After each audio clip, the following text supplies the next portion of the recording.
Brother, I mean, isn't the background beautiful, y'all? Look at that. The brother, I mean, come on, man. Well, introduce to yourself to the people. For those who may not have seen you on the channel, let them know who you are, brother.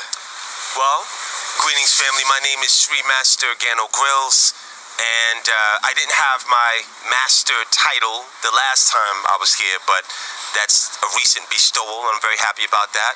And I am a spiritual advisor, actor, graffiti engineer.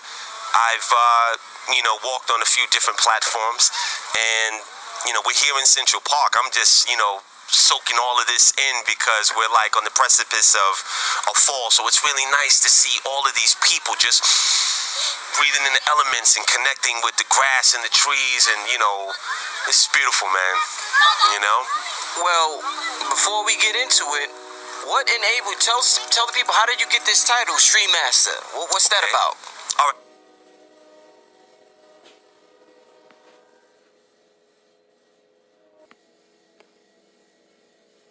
Well, Sri has many different meanings, but the title that I have, the Sri is a base name of my divine mother, who is a goddess named Lakshmi, and it is also equivalent to a spiritual PhD. It's how the spirit world validates the forces that I work with and what I teach. And in terms of that looks good. That's all right. Video Village, that's what they would call this. So we just did a seminar, Divine World, in Los Angeles last month, and there was a transmission that came to pass where there were some of the gods that convened, and they gave me a title of master. It's beyond master teacher, and they asked me to put that in front of my name to denote and differentiate me from others. And literally what that means is that you are a card carrier of their power. You are a representative of the gods themselves, of which I work with and for 22 of them. So when they look and they see that you have acquired a level of mastery, they will bestow you with that title and all of the things that come with it. And that's something that is a recent event, and I'm very, very humble and thankful and grateful to the gods for that bestowal. Somebody that deals with spirituality, and you say you're working with these 22 gods, what do you think about the planet being populated by so many different religions, so many different forms of spirituality, so many different systems, so many gods, goddesses? I mean, it's just, you go to Mexico, it's different. You go to Japan, it's different. You go to America, it's different. And a lot of people, in order to raise their God, they usually put down another God in order to raise their God up. With your form of spirituality, do you ever discredit anybody else's form of spirituality, or do you feel as though it all has a purpose? How do you feel about all of that? It does. It's all relative. I had a friend, Earl Nash, God bless the dead, rest in peace. He always used to say, it's all relative. And no, I don't denounce or castigate or admonish others' beliefs. If anything, it's all inclusive and it is all relative. There was a doctor, Anthony T. Browder, that said something that really was powerful a few years ago, and I'm sure you might have seen it yourself. He said that the things that we know as a humanity fit into a thimble, and then you empty out that thimble into an 8-ounce glass, and that represents the things that we know that we do not know. And then you take that 8-ounce glass and then you empty it into the expanse of, let's say this is the ocean. That represents the things that we don't know, that we don't even know that we don't know, right? So I think that begins to really turn the pages in terms of how expansive the power of creation and spirituality is.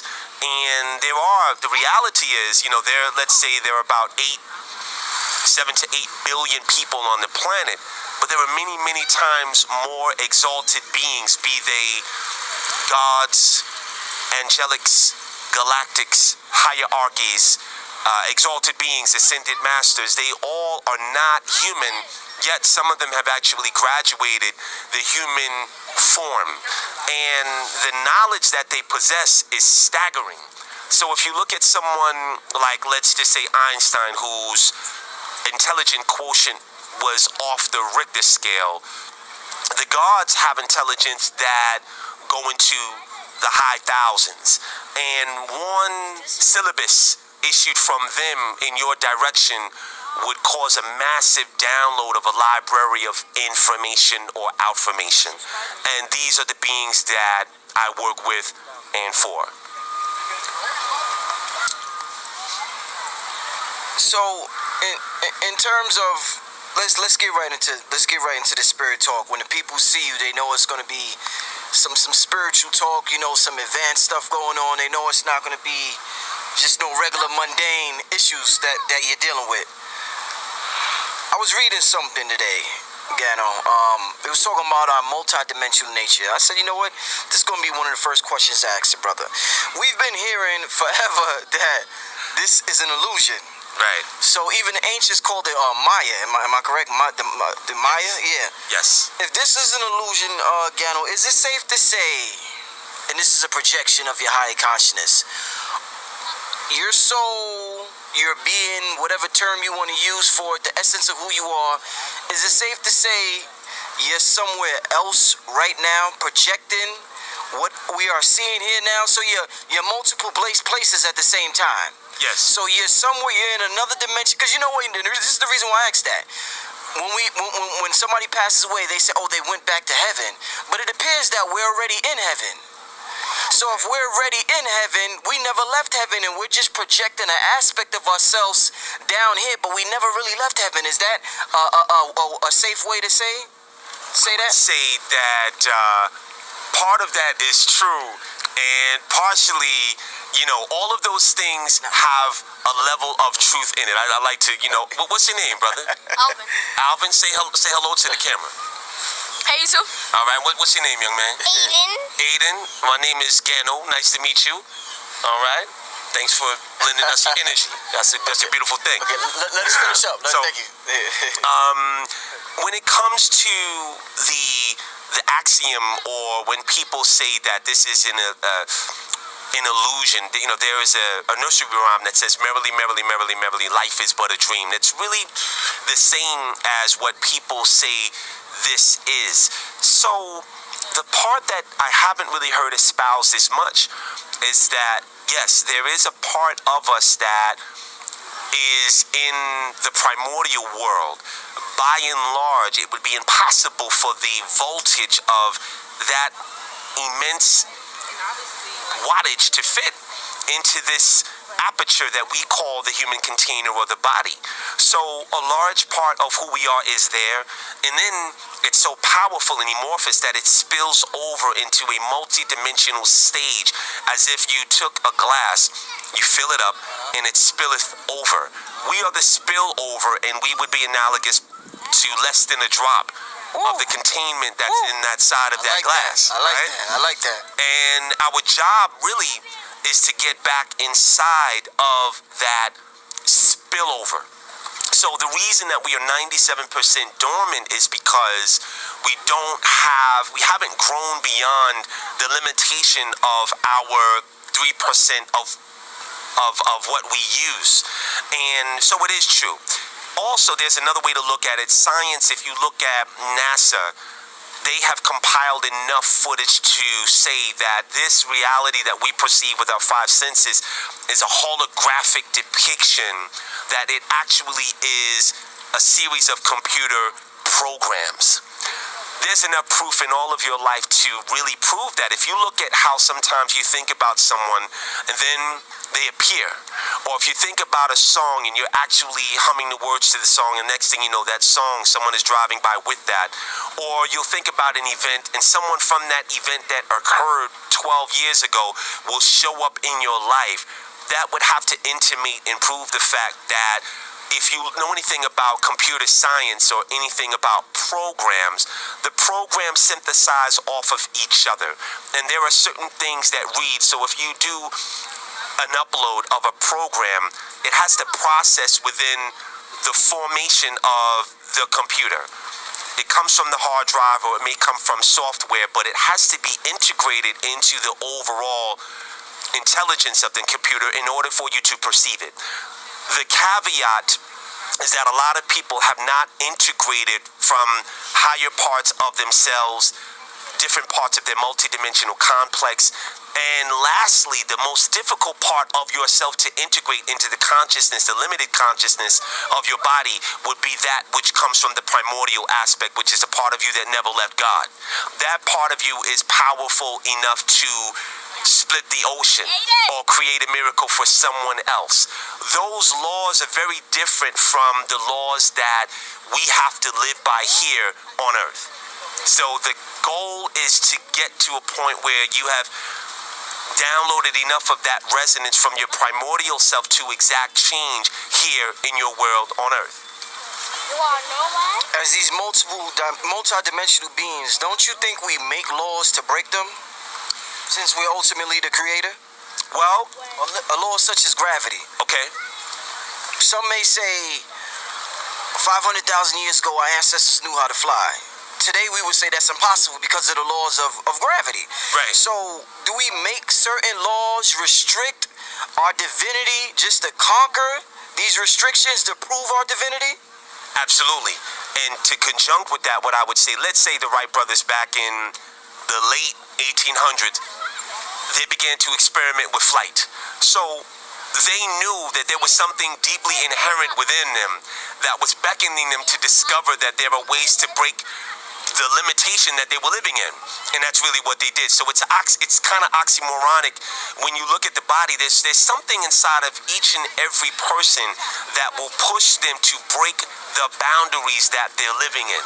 And this is the reason, the true reason why, and I would say this is really more left-handed, that there are people who have this incessant desire to jump out of a plane because they want to experience what it feels like to fly in the air. Right. Another person may want to climb Mount Everest. There's something in the soul that wants to expose and prove to them that they are not the limitation of the body that they live inside of. So yes, in essence, to answer your question, humans make laws to break them, but really they make those, they discover those laws and limitations to break free of them. And if you read something called the Emerald Tablets, there's a god that I work with in Kemetica. He's known as Tahuti. In pre-Atlantean times, he was known as Lord Thoth.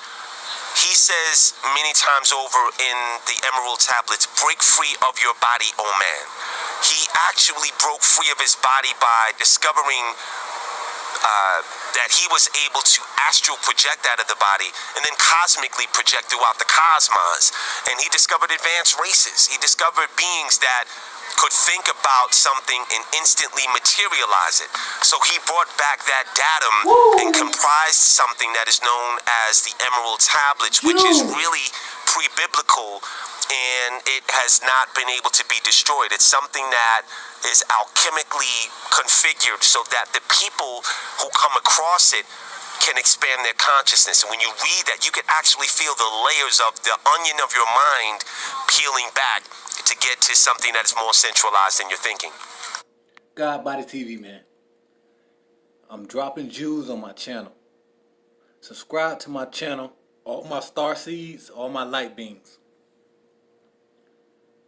If you get the message from Lord Thoth, you already know what time it is. Come on in. Listening to you refer to ourselves as humans, some people will say we are gods because we're part of that spillover that we talked about a little earlier. When Denzel is let's say Denzel Washington is in a movie playing Training Day, he understands the whole time that he's acting, and while he's acting, he still knows that he's Denzel. And if he gets caught, if after he's acting or during he's acting, he starts to think he's that person, he may go crazy. He may have an identity crisis. Do you think we have an identity crisis by referring to ourselves as human? Because is just a hologram. Why would Gano refer to himself as the hologram instead of referring to himself as the infinite substance that he really is? Right. That's a great question. And when I have my seminars, a lot of times I actually don't. I walk away from the mortal aspect of what I project myself to be. So a lot of times when people come to my seminars, I start to talk as if I am the avatar of Lord Ganesh, who is a god that exists outside of your temporal reality. And then I start saying, these are the problems that you have on your world. And someone said, well, why do you talk like that? And I said, well, it's not really me as much as it is the God part of who I am talking through. And when I consult people, a lot of times I am speaking from that aperture. So to reverse the algorithm, when someone refers to themselves as a god, the carriage doesn't come before the horse. There's a Time. Never enough hours.